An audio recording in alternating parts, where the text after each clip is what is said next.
اعلی حضرت مفتی اعظم حجت الاسلام بریلی تجھے سلام۔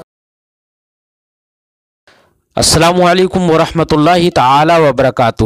مرکز اہل سنت جامعہ رضویہ منظر اسلام کے یوٹیوب چینل ہم سبق درس نظامی میں آپ کا خیر مقدم ہے۔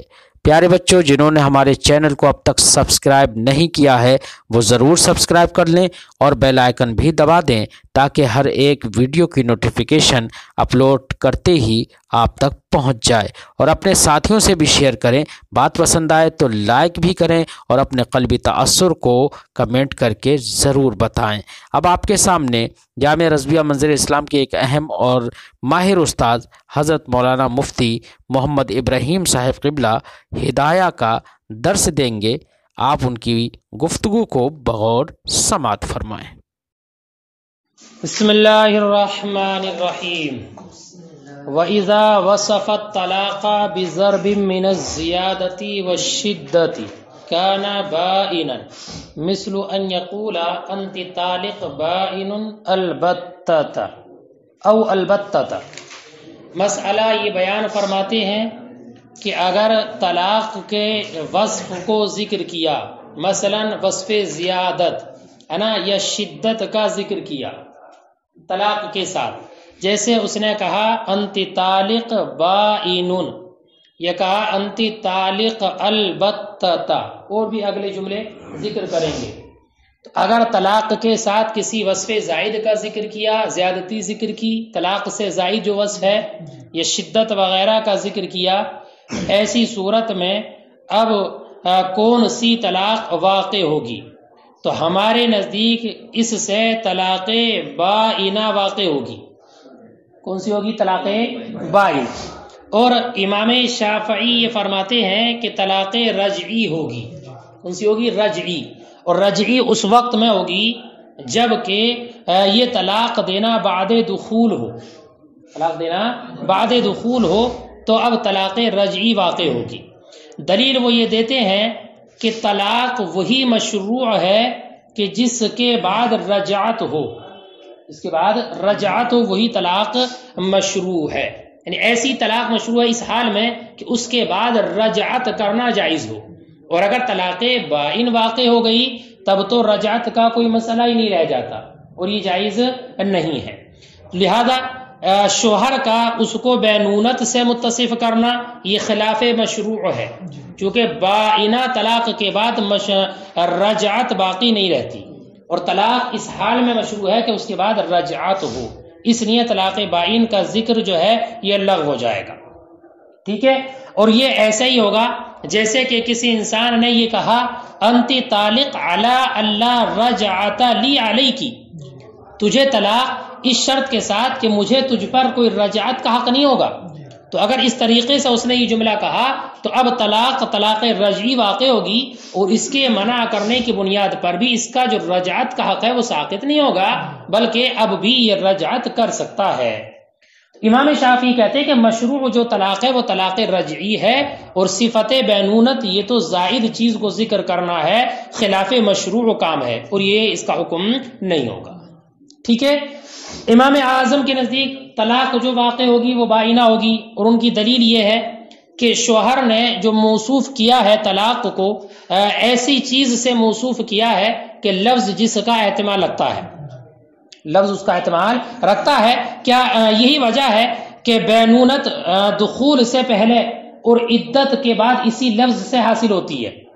کیا اسی سے حاصل ہوتی ہے کہ اگر دخول سے پہلے عورت کو طلاق دے دی تو طلاق بائنہ ہوتی ہے نا، تو اسی سے تو واقع ہو جاتی ہے۔ یا اگر رجعی بھی دی لیکن عورت عدت گزار میں تو عدت کے بعد بھی وہ بائنہ کے حکم میں ہو جاتی ہے، نکاح سے بالکل نکل جاتی ہے، تو اس کا حصول بھی تو اسی کے ذریعے سے ہوتا ہے۔ لہذا یہ وصف جو ہوگا وہ دو محتمل چیزوں میں سے ایک کو ثابت کرنے کے لیے ہوگا۔ دو محتمل کیا؟ بائن اور رجعی، ان دونوں میں سے کسی ایک کو ثابت کرنے کے لیے ہوگا۔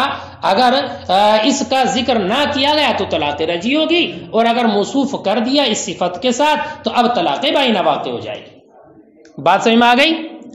اور ہاں امام شافعی کا یہ مسئلہ رجعت والا ذکر کرنا، مسئلہ رجعت والا جو بھی ذکر کی انتی طالق علی علی اللہ رجعت علی لی علی کی، تو یہ مسئلہ ہمیں ممنوع ہے، یعنی یہ تسلیم نہیں، یہ تسلیم نہیں، ہم اس بات کو تسلیم نہیں کرتے کہ شوہر اس صورت میں جب کہے تو طلاق رجعی واقع ہوگی، یہ ہم نے ممنوع ہے، ہم اس بات کو تسلیم نہیں کرتے، ہم اس کا انکار کرتے ہیں، اس لیے اس سے استدلال کرنا یہ درست نہیں ہوگا۔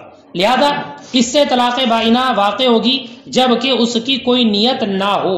کیا یہ جملہ کہا اس نے اور کوئی نیت نہیں کی، یا دو طلاق کی نیت کر لی، تو اب جو طلاق واقع ہوگی وہ ایک طلاق بائنہ ہوگی۔ کب؟ جبکہ کوئی نیت نہ ہو یا دو کی نیت کی ہو، اور اگر تین کی نیت کر لی تو تین واقع ہو جائیں گی، ہے نا۔ وجہ وہی ہے جو ماقبل میں دلیل گزری، کیا جو ماقبل میں آپ نے پڑھی تھی کہ تین کی نیت کرنا بھی صحیح ہوتا ہے، اس لیے کہ یہ کل جنس ہے نا، تو کل جنس کے اعتبار سے تین طلاقیں بھی اس پر واقع ہو جائیں گی، ٹھیک ہے۔ وَإِذَا وَصَفَ الطَّلَاقَ بِضَرْبٍ مِّنَ الزِّيَادَةِ، اور جب طلاق کو موصوف کیا کسی زیادتی سے یا شدت سے، کانا بائنا، تو وہ طلاق بائنہ ہوگی، مثل ان یقول، مثلا وہ کہے انتی طالق بائن البتہ، وقال الشافعی، امام شافعی نے فرمایا یقع رجعیا، واقع ہوگی ایک رجعی طلاق، اذا کان بعد الدخول، جبکہ دخول کے بعد ہو۔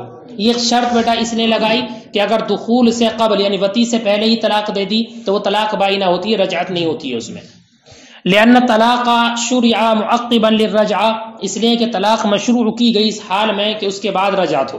فکان وصفہ بالبینونہ، تو اس کا موصوف کرنا، فکان وصفہ بالبینونہ، تو اس کا موصوف کرنا بینونت سے خلاف مشروع ہوگا، فیلغو، تو یہ لغو ہو جائے گا۔ کما اذا قال، جیسے کہ اس نے کہا انتی طالق علی اللہ رجعت لی علیک، ولنا، اور ہماری دلیل کی طلاق بائنہ ہوگی یہ ہے انہ وصفہ بما یحتملہ لفظہ، کہ اس نے موصوف کیا ایسی چیز سے کہ جس کا لفظ احتمال رکھتا ہے۔ الا ترى، کہ تم نہیں دیکھتے، ان البینونۃ قبل الدخول وبعد عدت تحصل به، کہ بینونت دخول سے پہلے اور عدت کے بعد اسی سے حاصل ہوتی ہے۔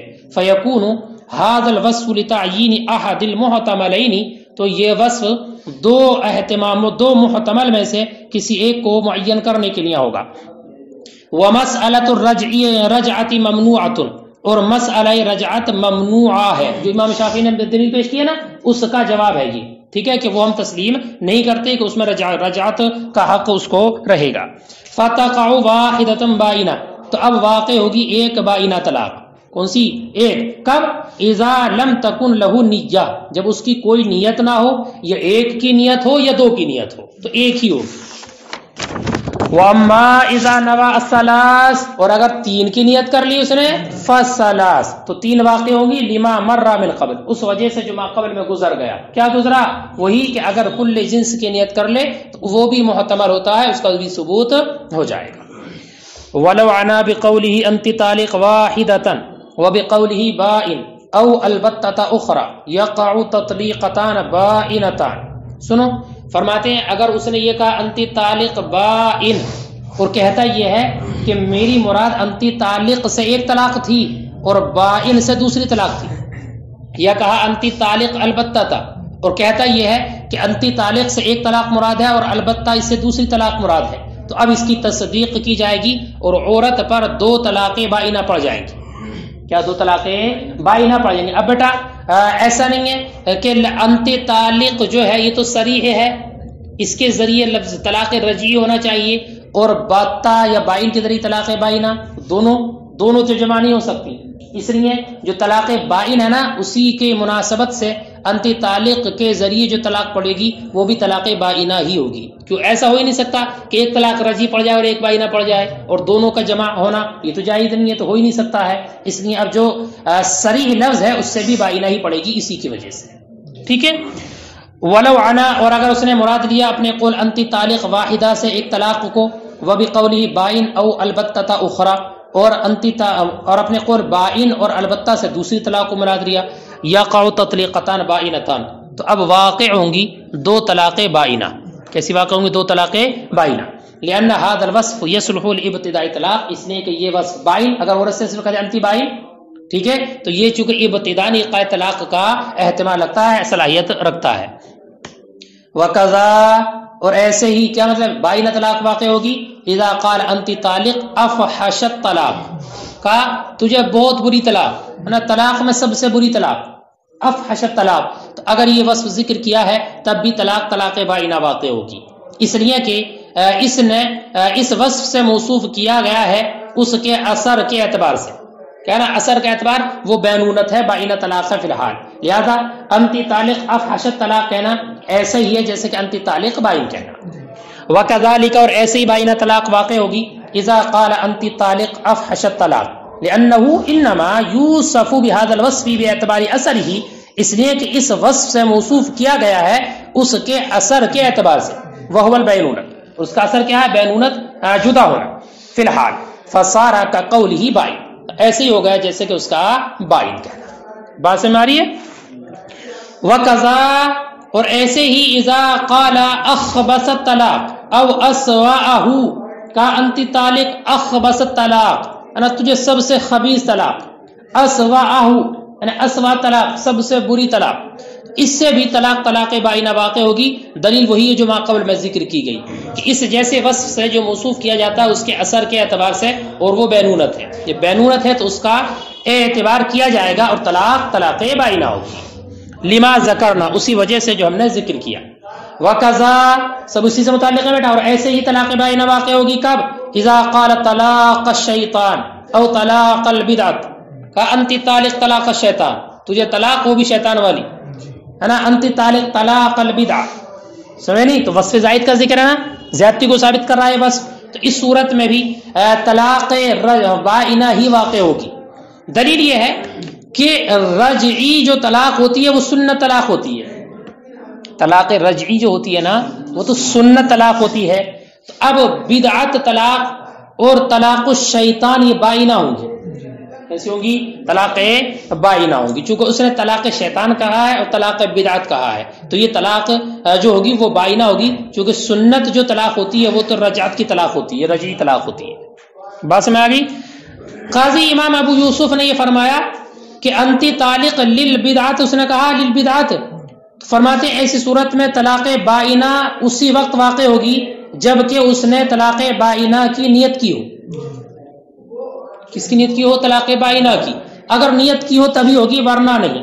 دلیل یہ دیتے ہیں اس لیے کہ بدعت کبھی کبھی ایقاع کے اعتبار سے بھی ہو جاتی ہے، کبھی کبھی بدعت طلاق ایقاع کے اعتبار سے بھی ہو جاتی ہے، جیسے کہ آپ نے بابو ایقاع طلاق میں پڑھا ہوگا کہ اگر کسی نے حالت حیض میں طلاق دی تو یہ طلاق دینا بدعت ہے، کیسا ہے؟ بدعت ہے، لیکن یہ طلاق جو بدعت ہے وہ ایقاع کے اعتبار سے ہے، اس لیے طلاق بائن اس سے اسی وقت واقع ہوگی جبکہ نیت ہو، تو نیت کا اعتبار ضروری ہے، ٹھیک ہے؟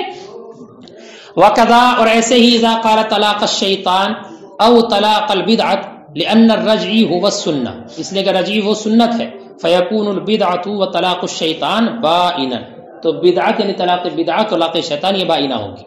وعن ابی یوسف، اور قاضی ابو یوسف سے ہے ان کے قول انتی طالق للبدعہ میں انه لا يكون بائنا الا بالنیہ، کہ بائنہ نہیں ہوگی مگر نیت سے، لان البدعۃ قد تكون من حیث الایقاع، اس لیے کہ طلاق بدعت کبھی ہو جاتی ہے ایقاع کے اعتبار سے بھی، ہے نا، حالت حیض میں، کہ حالت حیض میں اگر طلاق دے دی تو طلاق دینا جو بدعت ہے وہ صرف ایقاع کے اعتبار سے، فلا بد من النیہ، تو اس کے لیے نیت ضروری ہے، سمجھ بات نہیں؟ اور اگر بغیر نیت کے کہا تو رجعی ہوگی۔ وان محمد، اور امام محمد سے ایک روایت ہے وہ سنو، وہ یہ کہتے ہیں کہ جب اس نے انتی طالق للبدعت کہا یا انتی طالق طلاق الشیطان کہا تو ایسی صورت میں اس سے طلاق رجعی ہوگی۔ کون سی ہوگی؟ طلاق رجعی، اس لیے کہ یہ وصف، کیا وصف؟ بدعت ہونا، یہ طلاق شیطان ہونا، وہ بھی یہ دلیل دیتے ہیں امام محمد بھی کہ اس کے ذریعے جو طلاق ہوگی وہ طلاق رجعی ہوگی، اس لیے کہ یہ وصف، اس وصف کا تحقق کبھی کبھی طلاق دینا حیض کی حیض میں اس کی بنیاد پر بھی اس کا تحقق ہو جاتا ہے کہ اگر حیض میں طلاق دے دی تو یہ بھی طلاق شیطان، طلاق بدعت ہو گئی، اس کا تحقق ہو جائے گا، تو اب بائنہ طلاق واقع ہوگی یا رجعی ہوگی اس میں شک ہو جائے گا، لہذا شک کی بنیاد پر بینونت کا ثبوت نہیں ہوگا، بینونت کا ثبوت نہیں ہوگا تو جو اصل طلاق ہے رجعی وہی واقع ہوگی۔ وقال وان محمد، اور امام محمد سے روایت انه اذا قال انت طالق للبدعہ او طلاق الشیطان،